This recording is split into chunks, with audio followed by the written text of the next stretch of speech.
Assalamualaikum dan salam hujung minggu buat semua penonton Nona. Mira doakan semoga setiap wanita yang gigih bekerja sepanjang minggu lalu, sama ada di pejabat atau sebagai suri rumah, mendapat rehat secukupnya hari ini untuk memulakan hari esok dengan penuh semangat. Memang penat untuk menjadi hebat sepanjang masa, tetapi kehebatan tidak harus diukur dengan kejayaan material semata. Menggalas tugas sebagai seorang isteri dan juga sabarnya dalam peranan sebagai ibu, sumbangan ini amat besar kesannya dalam membentuk masyarakat. Terus bersama Nona kerana Nona inspirasi wanita buat semua. Menarik di Nona minggu ini. Masa tu saya baru dapat tahu pun masa dia dah setahun 3. Okay, kita dapat advice daripada terapi. Dia kata kalau sebab Dira boleh mendengar. Nak bercakap tu mungkin susah tapi kita buat sahaja, dia kata. So kita buat dua cara, bercakap sambil sign. Kita based on customer order. So memang customer suka datang sini sebabnya mereka boleh pilih custom made design mereka sendiri. So hari ini kita akan buat lotus flower earrings. So macam ni lah kalau dah siap lotus flower earring korang. Cantik kan? Kita nak yang bila orang datang, jiran datang atau orang luar datang, dia lebih mengembalikan memori-memori lama macam tu. Memori-memori nostalgia lah kita panggil. Hidangan pemanis mulut seperti tart antara pilihan sebagai menu sajian petang. Ditambah hirisan buah-buahan sebagai penyeri hiasan tart sudah tentu menjadi tarikan untuk dijamah seisi keluarga. Mengambil inspirasi dari bento cake iaitu kek bersaiz lebih kecil yang popular di Korea, Poppy Cherry Pop menyediakan hidangan tart istimewa dengan olahan idea hiasan yang lebih unik. Bersama Kalisha Iman berkongsi cara penyediaan tart istimewa dalam segmen Air Tangan. Tart coklat, pastri manis yang menarik bukan sahaja enak dijamu bersama keluarga dan teman, tetapi sesuai juga dijadikan sebagai hadiah buat insan tersayang. Kak, birthday kawan Mimin tak lama lagi lah. But Mimin tak tahu nak kasih apa. Kakak ada idea tak? Jangan risau. Kakak rasa kakak ada idea untuk something yang menarik dan juga manis. Mari saya tunjukkan cara-cara membuat coklat tart. Bahan-bahan untuk membuat kulit tart adalah mentega, tepung gandum, telur, gula caster, garam dan esen vanila. Krim putih dan dark coklat atau coklat pahit pula diperlukan untuk membuat inti. Langkah pertama, kita akan mencampurkan di dalam bowl kita sedikit garam, vanilla essence, butter.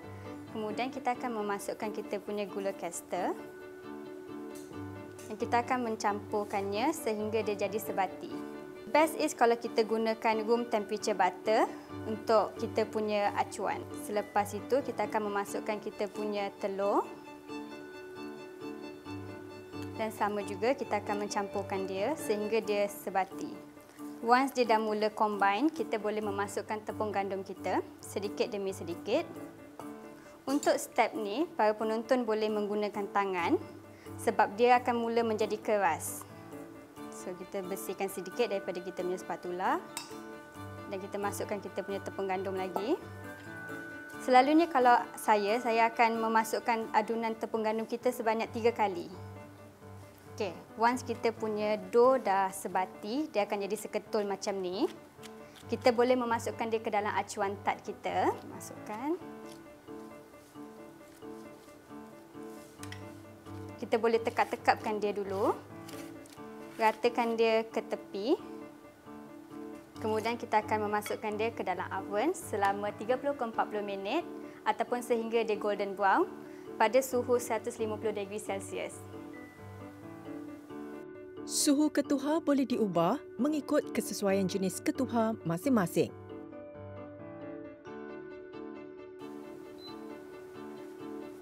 Sementara kita menunggu kita punya tart tengah bake, kita boleh membuat kita punya coklat tart filling. So, bahan-bahannya kita hanya memerlukan 2 bahan. Panaskan krim putar dengan suhu yang perlahan sehingga kembang sebelum dituangkan ke dalam coklat. Kita tuangkan dekat kita punya dark chocolate. Kalau penonton tak nak guna dark chocolate, kalau nak manis sikit, nak guna milk chocolate pun boleh. Ikut you punya cita rasa.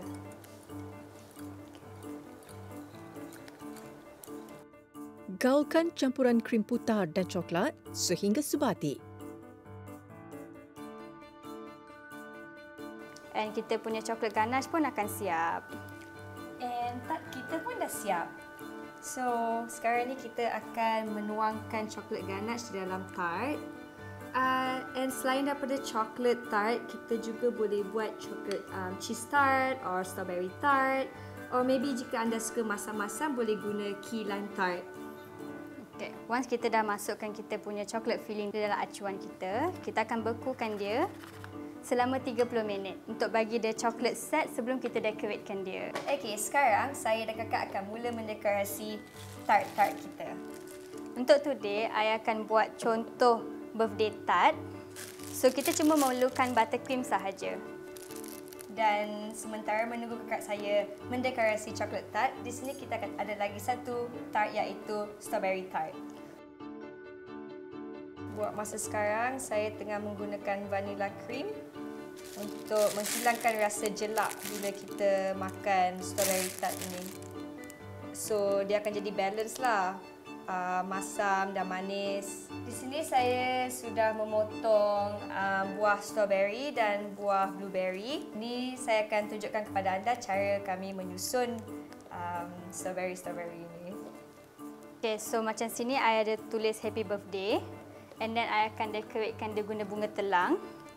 Daun thyme dan buah-buahan boleh digunakan sebagai hiasan dekorasi serta menambah rasa tart.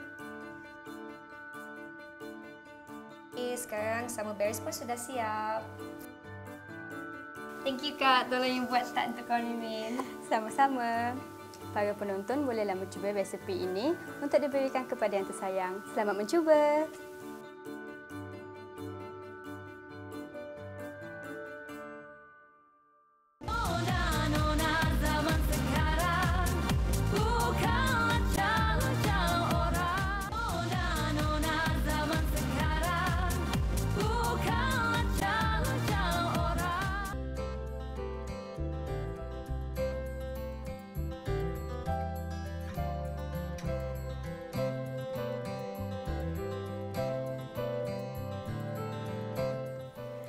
Sindrom Waardenburg ialah satu daripada jenis penyakit jarang jumpa yang mempunyai berkaitan dengan genetik. Penghidap sindrom ini mempunyai masalah pendengaran sama ada pada satu atau kedua-dua belah telinga. Selain warna mata berubah menjadi warna biru nilam, kulit pesakit juga akan mengalami perubahan.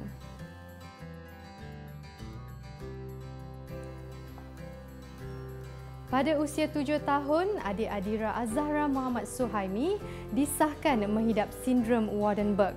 Dia mempunyai kepayahan untuk berkomunikasi biarpun menggunakan bahasa isyarat.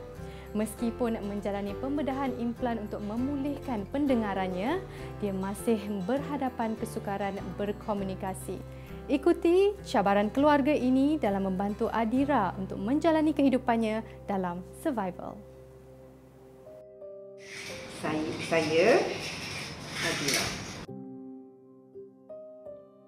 Tidak seperti kanak-kanak yang lain, Adira Azahra dilahirkan dengan sindrom Waardenburg yang menyebabkan dia mempunyai masalah pendengaran sejak kecil. Biarpun cacat pendengaran, ibu bapanya reda dengan ketentuan ilahi, pahit untuk ditelan, tetapi mereka tetap melayan Adira seperti anak yang lain.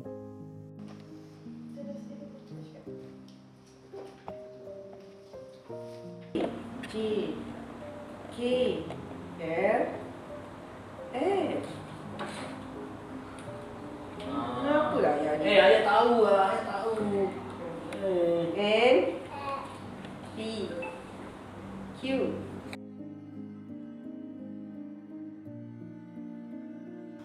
So, masa tu saya baru dapat tahu pun masa dia dah setahun 3. So, masa tu saya pergi refer Columbia Hospital. Sebab masa tu saya punya concern dia tak berjalan lagi. Dia masih merangkak dah setahun 3 dan dia tak ada bunyi, tak ada bubbling. So bila pergi jumpa pakar kanak-kanak kat sana, dia kata jalan masih ada masa sampai setahun 8 bulan masa tu. So dia kata yang menjadi yang paling concern ialah dia tak bercakap, tak bubbling. So patut sekarang ni dia dah start ada bubbling, ada bunyi keluar. So dia terus bagi saya refer letter ke Hospital Seremban. Masa tu saya duduk Seremban. So kat situ baru saya dapat tahu setelah diorang buat fully test, iaitu ujian pendengaran di mana Adira ditidurkan. So kedua-dualah test dengan dia yang menunjukkan dia 100% tidak mendengar ataupun kita panggil profound. Bapa Adira tidak menyangka perbezaan warna mata anaknya itu adalah satu simptom bagi penghidap sindrom Waardenburg. So first, mula-mula excited. Okay, sebablah anak first kan. And then macam sebab saya kahwin campur. Orang rumah saya ni Arab. So bila first time tengok mata dia tu, so saya terus ingat ini ikut belah orang rumah saya lah ni kan. Sebab mak mentua saya mata pun hazel. So, bila dah lama-lama lah sebab anak sulung, orang cakap biasalah cakap lambat jalan lambat apa semua. So bila dah dapat tahu something suruh pergi check tu, mula-mula ingat biasa je lagi lah. Tapi bila dah dia refer banyak pakar, so rupanya dia ada masalah kan. So mula-mula tu memang down sikit lah. Kenapa jadi macam ni kan. So bila pergi genetik tu baru tahu dia punya jenis masalah dan apa solution dia apa semua. So, kita ikhtiar macam-macam lah. Masalah pendengaran yang dihadapi oleh Adira menyebabkan ibu bapanya mula belajar dan memahami bahasa isyarat untuk memudahkan komunikasi. Satu je sebenarnya, tak faham, mesej tak sampai. Sebab kita masih belajar, dia pun masih belajar. Dia ada yang dah tahu bahasa isyarat, kita ada yang tak tahu bahasa isyarat lagi, masih belajar. So, breakdown kat situ.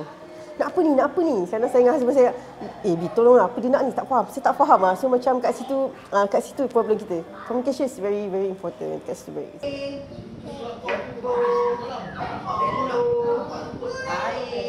gula. Okey? Satu. Air. Okey, kita dapat advice daripada terapi. Dia kata kalau, sebab Dira boleh mendengar. Dan dia boleh nak bercakap tu mungkin susah, tapi kita buat sahaja, dia kata. So kita buat dua cara, bercakap sambil sign. Macam contoh makan, jom makan, mandi, Dira mandi. Panggilan nama Dira, sebab dia orang masih isyarat dia orang ni pakai nama ikut fizikal dia. So mata Dira tu warna, so cikgu dia namakan Adira Adira. Kasih ibu membawa ke syurga, kasih bapa abadi selamanya. Setiap pasangan pastinya teruja melihat perkembangan anak-anak. Namun bagi Suhaimi, kadangkala dia terkilan dan sedih kerana sukar memahami percakapan anaknya sendiri. Macam sekarang macam-macam, semua dah ujung jari kan. So dia tengok ada, ini macam ada kat anak aku, rupanya dia ni stres kan. So kesian juga tapi itulah memang orang kata apa, kesian lah sebab apa dia nak bagi tahu kita tak sampai. Macam 2 minggu lepas sukan sekolah dia tahu, so dia nak bagi tahu saya acara apa dia masuk, dia dapat nombor apa semua. So masa tu saya tak faham. Bila dah buat video, dah translate pun saya tahu kan. So memang kesian lah, kesian. Nona berkesempatan bersama pakar perunding kanan pediatrik dan genetik klinikal untuk mengetahui lebih lanjut tentang penyakit ini. Penyakit sindrom Waardenburg ini adalah salah satu daripada penyakit yang tersenarai dalam penyakit jarang jumpa ya. Sebenarnya kita tak adalah statistik di Malaysia secara tepat buat masa sekarang ya. Pihak Kementerian Kesihatan dah start sejak tahun 2019 untuk membuat satu registry ya atau database. Jadi setakat ni belum ada data yang tepat, tapi saya boleh kongsilah ya kalau data secara global kekerapan sindrom Waardenburg ini berlaku adalah antara dalam 1 dalam 40,000 populasi ya. Jadi sememangnya satu jenis penyakit jarang jumpa. Jadi antara corak pewarisan untuk sindrom Waardenburg ni adalah sama ada corak pewarisan autosomal dominant atau corak pewarisan autosomal resesif ya. Perawatan tertumpu kepada komplikasi yang boleh berlaku ya. Maksudnya masalah pendengaran kita rujuk kepada pakar tutur. Pastikan dia keperluan untuk perhaps melalui cochlear implant dibuat dengan awal. Ya, the sooner the better, ya. Jadi there is no cure in that sense, tapi kita bila kita dah tahu diagnosis awal, kita akan tahu apa komplikasi yang boleh berlaku. So we look for it. So I hope dia boleh, bila makin dia grow, makin dia faham dan dia boleh berjaya dalam education, apa-apa yang dia minat lah, yang dia ceburi, insyaAllah. Memang kita harap at least one day dia boleh bercakap lah. Baru bawa adik dia pergi speech therapy, and then terapis tu pun cakap, dia kata jangan give up lah. So dia kata dia pernah jumpa yang lagi lambat daripada Adira buat rawatan ni. Lama-lama dia daripada sekolah pendidikan khas dah boleh beralih ke sekolah biasa. So dia kata, at least tu orang kata motivate saya lah untuk tak putus harapan kan. Kekurangan yang ada pada Adira tidak pernah menghalang dirinya daripada meneruskan kehidupan. Ibu bapa yang dikurniakan anak istimewa mesti bersikap positif dan sentiasa memberi semangat kepada ahli keluarga yang diuji. Semoga ia menjadi contoh yang baik kepada semua.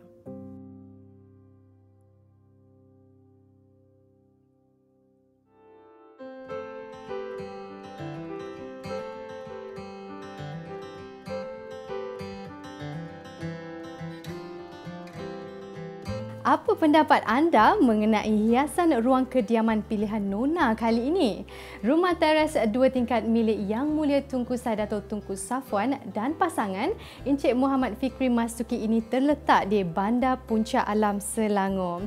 Susun atau perabot dan dekorasinya cukup sesuai dengan keluasan ruang. Menarik bukan?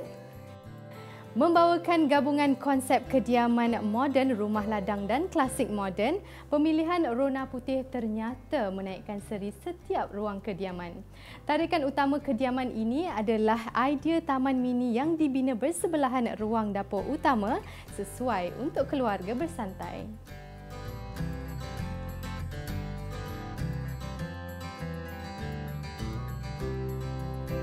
Bertapak sejak 9 tahun lalu, jenama ini sudah tidak asing lagi dalam kalangan peminat fashion. Lebih mengutamakan tempahan dibuat khas, rekaan indah daripada pereka fashion ini sentiasa menjadi pilihan rakan selebriti dan juga golongan VIP. Mengambil inspirasi dari gaya fashion elegan, segmen trend membawakan koleksi elegant black dress dari jenama Frizzy Couture.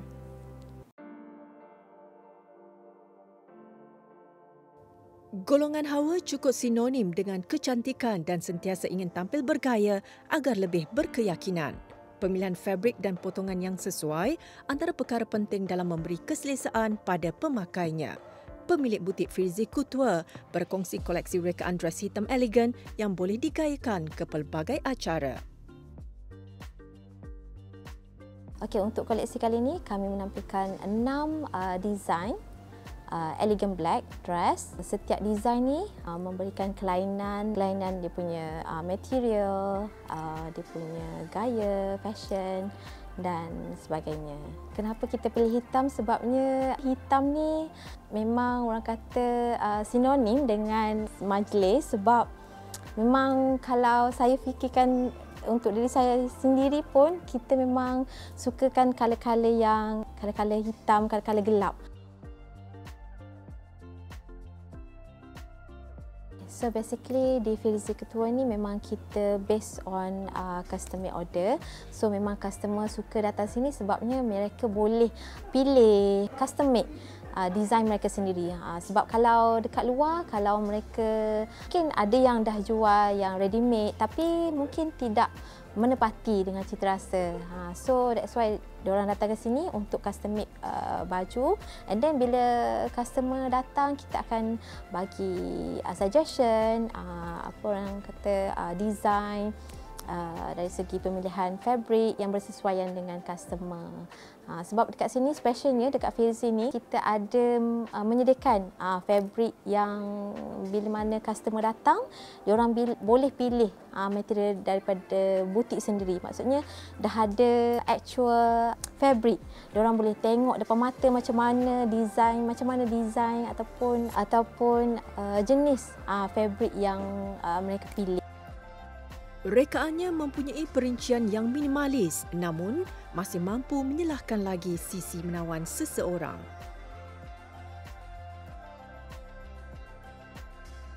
Untuk perincian dress ni, kita hanya highlightkan di bahagian body. Okey, sebab kita tak nak si pemakai nampak terlalu heavy untuk dress ni. So, yang mana customer yang sukakan design yang elegan, tak nak terlalu apa orang kata heavy, boleh pilih yang design macam ni. Sebabnya di bahagian tangan tu kita menggunakan material net untuk menampakkan dia lebih ringan dan hanya perincian lace di bahagian body sahaja. Dan yang ni kita designkan dia untuk lebih nampak slim. Dia punya cutting adalah mermaid cutting. Untuk dress seterusnya ni kita menggunakan material pleated, chiffon dan juga material lace beaded lace. Yang mana untuk dress ni sangat-sangat sesuai kalau you all nak pakai di majlis makan malam ataupun glam dinner, yang mana sangat sesuai. Kita ada terapkan design draping di bahagian pinggang. Yang mana draping dan juga pleated tu memainkan peranan untuk menampakkan si pemakai lebih nampak tinggi dan langsing. Jenama ini sentiasa menitik beratkan citarasa pelanggan dan mengolah busana mengikut kesesuaian bentuk badan. Setiap rekaannya adalah eksklusif dan helaian yang dihasilkan mampu menyelahkan gaya.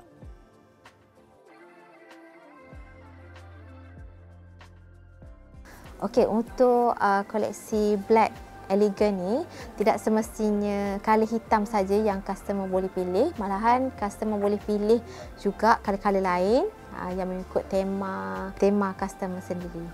Pemilik butik ini berharap agar setiap koleksi keluarannya dapat memenuhi permintaan golongan wanita yang ingin tampil bergaya dengan yakin dan berani.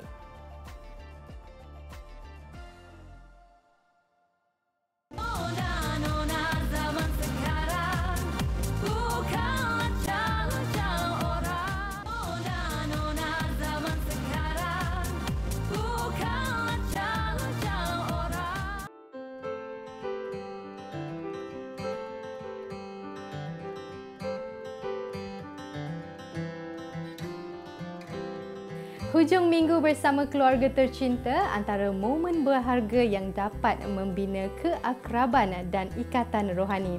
Lebih menarik dalam suasana kembali ke era 70-an yang dihias indah dengan konsep klasik dan antik sudah cukup untuk menawan hati pelanggan. Kedai Kopi Jiran bukan sahaja menawarkan panorama indah dengan suasana ala kampung, malah hidangan kopi klasiknya menjadi tarikan utama. Butirannya dalam Diary Deco.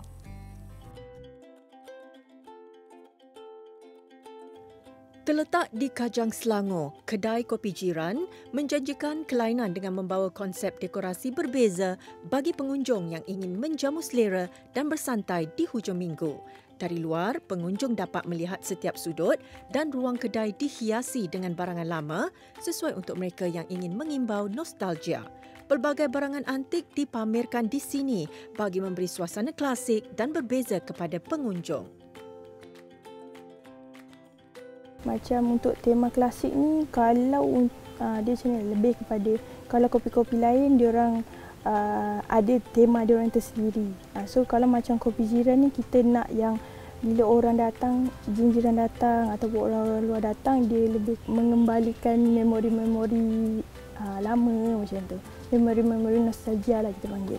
Untuk yang luar punya konsep ni lebih kepada macam meja-meja pun kita pakai meja-meja jahit. Lepas tu dia punya dia punya atas dia tu pun kita pakai kayu. Dia lebih kepada kalau macam orang dulu-dulu ataupun nenek-nenek kita kan pakai mesin jahit macam tu. Lepas tu macam untuk bahagian luar ni pula, basikal yang ada kat luar tu pun adalah arwah atuk saya juga punya. Dia memang kalau pergi mana-mana dia memang akan gunakan basikal tu. Bila tak adanya dia, kita orang letak jugalah kat sini. Sama juga macam Vespa ni. So macam majalah-majalah ni kita lebih mencarikan majalah-majalah bertulisankan Jawi lah. Sebab macam sekarang ni kita ada tulisan Rumi, tulisan dalam bahasa Inggeris macam tu kan. So kita mencari majalah-majalah Jawi ni dia lebih macam kita punya pembelajaran dulu kan lebih kepada Jawi macam tu kan. So dia membuatkan kita lebih memikirkan orang dulu macam dia punya pembelajaran dia orang dulu menggunakan Jawi macam tu. Selain menerapkan dekorasi klasik di kawasan halaman, ruang dalam kedai ini juga dipenuhi dengan barangan lama yang menarik perhatian, antaranya alat permainan tradisional yang popular suatu ketika dahulu. So kalau macam bahagian dalam, ada juga dia boleh tengok radio-radio lama ataupun permainan lama sebab kita orang pun ada displaykan frame di mana kat situ ada game-game lama seperti batu seremban, gasing, macam tu. Lepas tu kalau untuk dalam tu kita orang ada sofa-sofa kayu tu macam Piramli punya style lah. Dia lebih kepada macam tu lah. Lepas tu kat dalam tu untuk bahagian dalam tu lebih kepada lebih kepada ruang-ruang tamu punya suasana lah.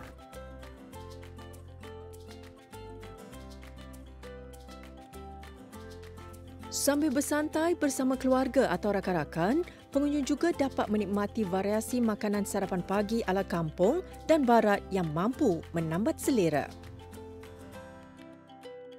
Makanan kami yang paling utama adalah nasi lemak. Nasi lemak di mana dia bungkuskan daripada daun pisang. So selain daripada nasi lemak, kita juga ada pastry seperti croissant, kanule. Lepas tu kita juga ada scone dan rose pistachio butter cake. Itu mostly ada yang orang hantar pada kami dan juga ada makcik kami tersendiri buat. So kebanyakannya makanan-makanan ni lebih kepada family jugalah yang hantar. Kopi pastinya menjadi minuman wajib buat pengunjung. Air kopi dibancuh dengan kaedah tersendiri dan menjadikannya lebih istimewa. Ada juga kopi kampung dan juga kopi menggunakan mocha pot punya method lah. Sebab kita menggunakan mocha pot punya method ni susah untuk dapatkan sebab kebanyakannya kedai-kedai kopi diorang akan gunakan mesin ataupun diorang ada mesin yang lain yang jenis hard rock macam tu lah kan. Lepas tu untuk mocha pot ni kita gunakan bean yang lokal lah. Aku suka kopi. Mostly kalau customer-customer datang ataupun kita orang panggil customer tu lebihkan kepada jiran lah.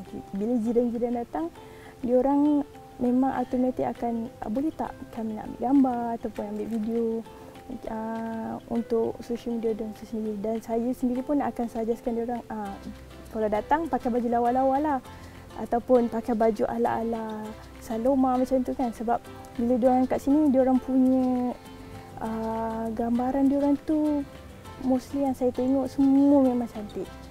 Bagi yang ingin kelainan dan menjamu selera sambil menikmati suasana dekorasi berbeza, mungkin kedai kopi jiran yang klasik dan antik ini sesuai untuk anda seisi keluarga.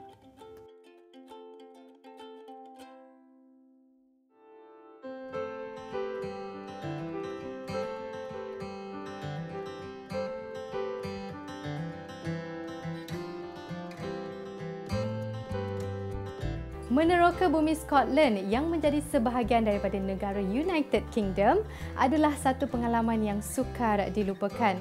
Terletak di bahagian utara Pulau Great Britain, ia dikatakan mempunyai 790 buah pulau yang sesuai dijadikan sebagai lokasi percutian.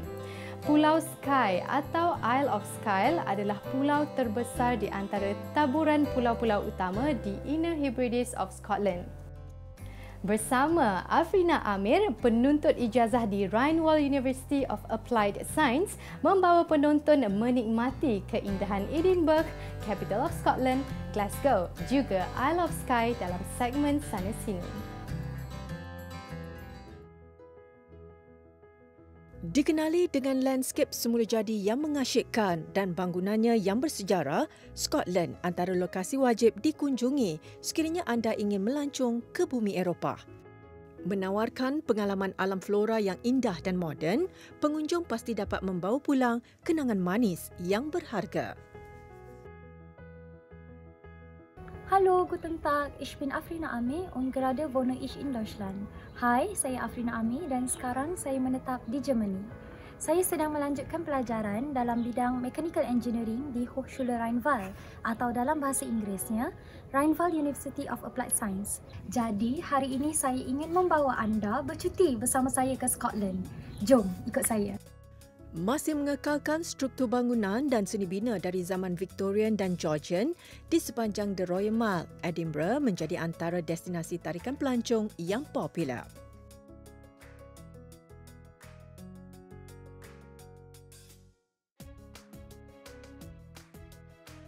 Di Calton Hill pula terdapat monumen-monumen yang sangat menarik. Di puncak Calton Hill terdapat National Monument of Scotland yang merupakan memorial kebangsaan buat tentera-tentera Scotland yang terkorban semasa Perang Napoleonic. Tidak lupa juga Dean Village atau dikenali sebagai Water of Leith Village. Dean Village merupakan kawasan grain milling yang telah beroperasi selama lebih 800 tahun. Aliran arus deras sungai Water of Leith yang menggerakkan milling machine pada ketika itu. Destinasi menarik Scotland seterusnya ialah Glasgow. Glasgow merupakan bandar terbesar di Scotland. Seni bina di sini agak moden jika dibandingkan dengan struktur bangunan dan seni bina di Edinburgh. Glasgow juga merupakan bandar terpadat di Scotland dan juga bandar keempat terpadat di United Kingdom. Walaupun Scotland merupakan bandar yang padat penduduk, ia tidak menghalang pelancong untuk terus datang berkunjung. Deretan kedai berjenama yang popular juga menjadi tarikan utama pelancong. Mereka boleh membeli belah di kawasan Edinburgh dan juga Glasgow. Selain bangunan pencakar langit dan seni warisan peninggalan sejarah, Scotland mempunyai banyak lokasi alam semula jadi yang istimewa.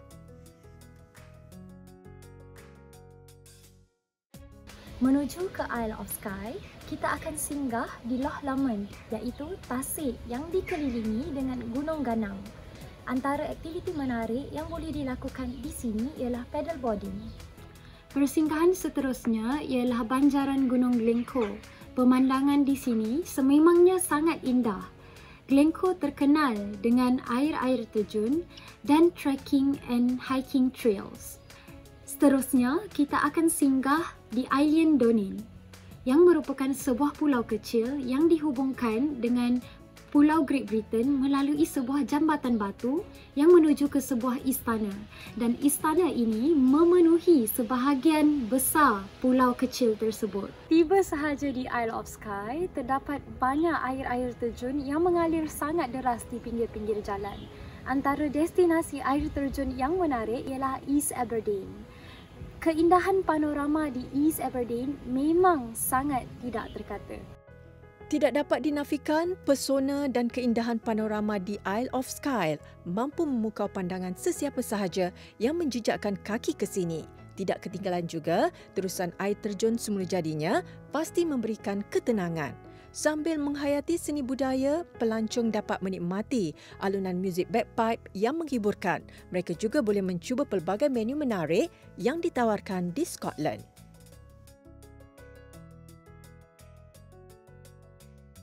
Scotland amat terkenal dengan budayanya yang sangat unik, terutamanya muzik.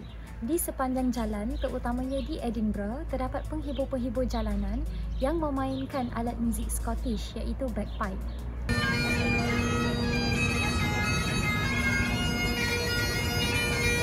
Jadi tiba sahaja di Scotland, saya mengambil peluang ini untuk menikmati makanan-makanan laut kerana Scotland terletak di pulau.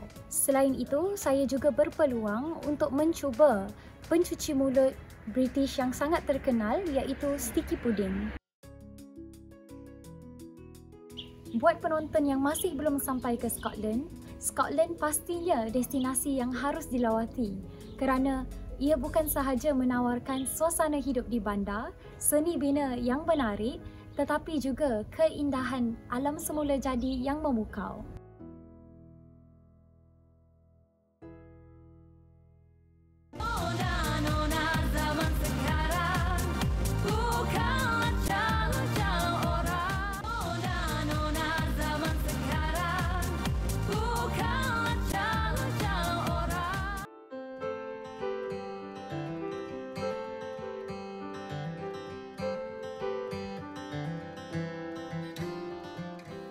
Mengetengahkan bunga lotus sebagai fokus hiasan aksesori, Siti Khadijah Nur Hashim menghasilkan koleksi anting-anting dan rantai leher yang dihasilkan menggunakan tanah liat dan warna akrilik.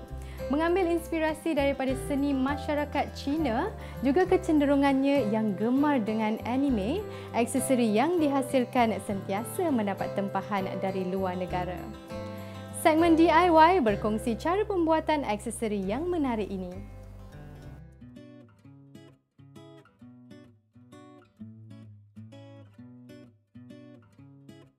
Gaya seharian pasti lebih menyelah dan ranggi dengan padanan aksesori yang unik. Penghasilan anting-anting bertemakan bunga teratai, rekaan kreativiti tersendiri ini pastinya dapat menambah lagi gaya manis si pemakai.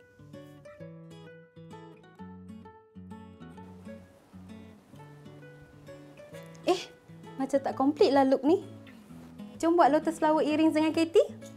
Berikut adalah peralatan yang diperlukan untuk membuat aksesori bunga teratai. UV resin, tanah liat, alat pembentuk, pelayar, berus cat, warna akrilik dan kapur warna.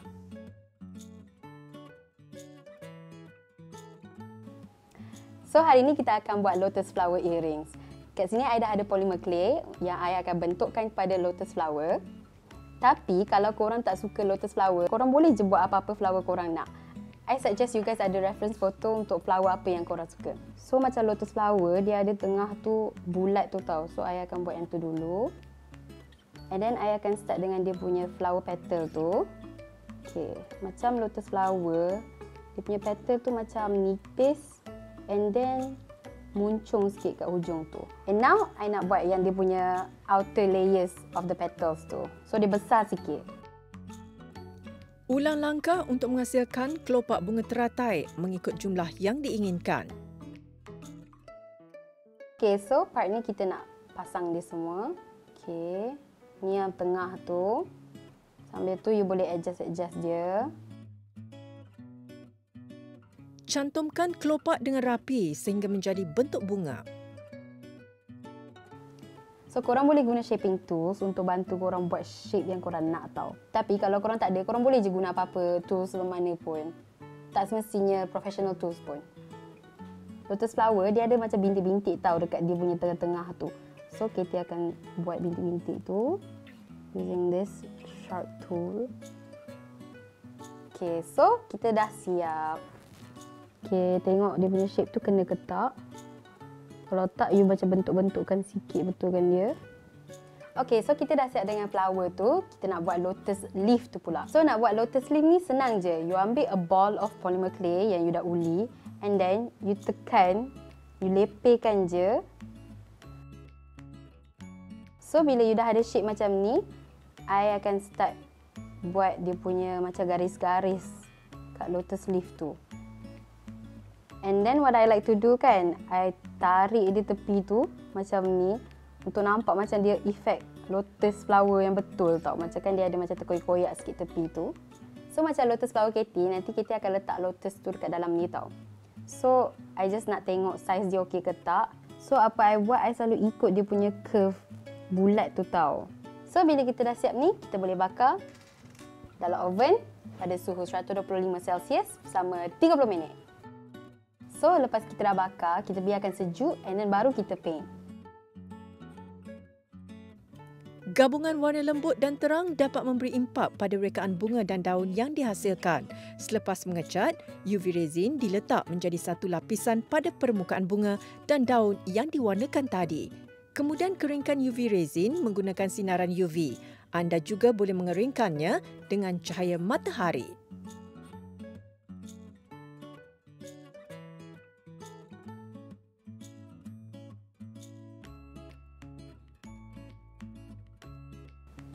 Okey, so yang ni kita dah siap. Okey, kalau korang tengok kat sini, kita dah sediakan bahan yang kita rasa sesuai dengan lotus flower tau. Okey, so nak pasang. Untuk menambah seri aksesori ini, butiran mutiara, kristal dan helaian renda boleh digunakan bagi menghasilkan sepasang anting-anting yang lebih menarik dan unik mengikut kreativiti masing-masing.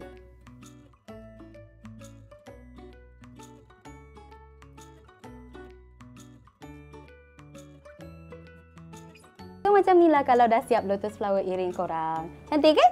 Selamat mencuba! Penampilan anda pasti lebih manis dan menawan dengan penggayaan aksesori yang cantik ini. Jangan memandang kekurangan diri sebagai kelemahan yang mampu menjatuhkan semangat wanita. Lihat ia sebagai satu kekuatan yang dapat membina kejayaan. Baiklah, hampir sejam bersiaran, Nona sudah pun tiba di penghujungnya. Sekali lagi, jutaan terima kasih diucapkan kepada Yang Mulia Tunku Saidatul Tunku Safwan dan pasangan Encik Muhammad Fikri Mastuki kerana sudi menerima kunjungan kami pada kali ini. Seperti biasa, layari laman Facebook, Instagram dan TikTok kami di TV3 Nona. Pastikan temu janji anda bersama kami lagi di minggu hadapan. Nona, inspirasi wanita buat semua. Assalamualaikum.